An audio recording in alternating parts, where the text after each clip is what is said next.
টিকটকের অস্থির অস্থির ভিডিও রিংটোনগুলো আপনার হোয়াটসঅ্যাপের রিংটোন হিসাবে সেট করতে পারবেন।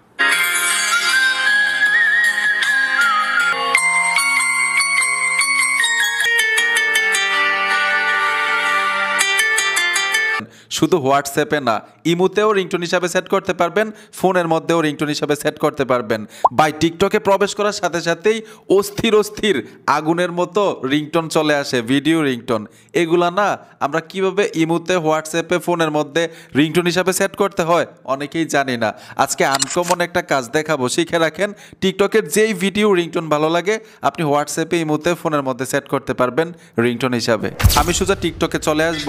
টিকটকে আসার পরে যেই ভিডিও রিংটোন ভালো লাগে আপনার হোয়াটসঅ্যাপে, ইমোতে, আপনার ফোনের মধ্যে রিংটোন হিসাবে সেট করতে চান, সেই ভিডিওর রিংটোনটা আপনি এখান থেকে কপি করতে হবে। যে দেখুন শেয়ার বাটনে টাচ করে দিবেন। এই ভিডিওটা আমি কপি করে নিব। দেখুন লিঙ্কটা কপি করে নিলাম। এখান থেকে বের হয়ে আসবেন, গুগল ক্রোমে আসতে হবে। গুগল ক্রোমে এসে সার্চ বক্সে লিখতে হবে টেকলেন। লিখে দেওয়ার সাথে সাথেই তাদের অফিসিয়াল সাইট চলে আসবে। এখানে ট্যাপ দিবেন। ট্যাপ দেওয়ার পরে উপরেও কিন্তু একটা সার্চ বক্স পাবেন, এখানে চলে আসবেন। এইখানে লিখতে হবে LINK, লিঙ্ক লিখে সার্চ করবেন। একটা পোস্ট চলে আসবে, আপনারা পোস্টের উপরে টাচ করবেন। এই দেখুন আমি এখান থেকে পোস্টের উপরে টাচ করব। পোস্টের উপরে টাচ করার পরে এখান থেকে নিচে চলে আসবেন। এই যে দেখুন আমি এইখান থেকে নিচে চলে আসব। নিচে আসার পরে একটা বাটন পাবেন। খুব সহজেই টিকটকের ভিডিও রিংটোন আপনার হোয়াটসঅ্যাপে, ইমোতে, আপনার ফোনের মধ্যে সেট করতে পারবেন। ঠিক আছে?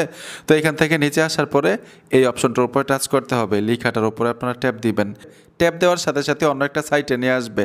এইখান থেকে একটু নিচে চলে আসবেন। এইখানে দেখুন লিঙ্ক দেওয়ার কথা বলতেছে, মানে আপনি টিকটক থেকে যেই ভিডিওর লিঙ্কটা, ইউআরএলটা কপি করছিলেন এখানে পেস্ট করতে হবে। এই দেখুন আমি পেস্ট করে দিলাম।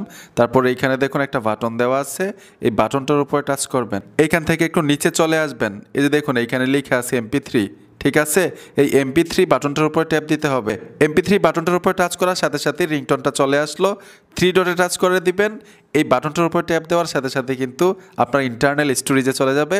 খুব সহজে আপনি ওইখান থেকে হোয়াটসঅ্যাপে, ইমোতে, আপনার ফোনের মধ্যে এই রিংটোনটা সেট করতে পারবেন। কিভাবে সেট করবেন এটাও দেখাই দিচ্ছি। হোয়াটসঅ্যাপে রিংটোন হিসাবে সেট করার জন্য ফোনের মধ্যে আগে সেট করতে হবে। এর জন্য আপনার ফোনের সেটিংসে চলে আসবেন, একটু নিচে আসতে হবে।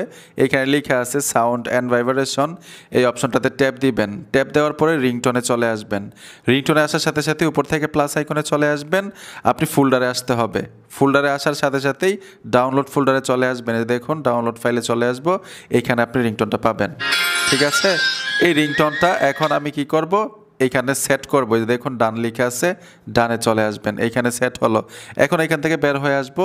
হোয়াটসঅ্যাপে সেট করার জন্য আপনি হোয়াটসঅ্যাপে চলে আসবেন। উপরে দেখুন 3টা ডট অপশন আছে হোয়াটসঅ্যাপের, এই ডট অপশনে টাচ করবেন। তারপরে এখান থেকে আপনারা সেটিংসে চলে আসবেন। একটু নিচে আসতে হবে, এইখানে লেখা আছে নোটিফিকেশন, এই অপশনটাতে ট্যাপ দিবেন। একটু নিচে চলে আসবেন। এইখানে লেখা আছে কল রিংটোন, এই অপশনটাতে আসতে হবে। আসার সাথে সাথেই এইখানে দেখুন ফোনের মধ্যে যতগুলো রিংটোন আপনি সেট করেছিলেন অথবা এই মোবাইলটার মধ্যে যতগুলো রিংটোন আছে এখানে শো করবে। তো এখানে দেখুন কাস্টম রিংটোন, কাস্টম লেখা থাকবে। আর যে রিংটোনটা আপনি এইমাত্র সেভ করলেন ফোনের মধ্যে, এই রিংটোনটা এখানে পাবেন। এখানে টাচ করে দিবেন, সাথে সাথে কিন্তু আপনার হোয়াটসঅ্যাপে সেট হয়ে যাবে। ঠিক আছে? এই রিংটোন এখন আপনার হোয়াটসঅ্যাপে সেট হয়ে গেল। সেমভাবে আপনার রিমোতে, আপনার ফোনের মধ্যেও সেট করতে পারবেন টিকটকের পপুলার অস্থির অস্থির ভিডিও রিংটোনগুলো।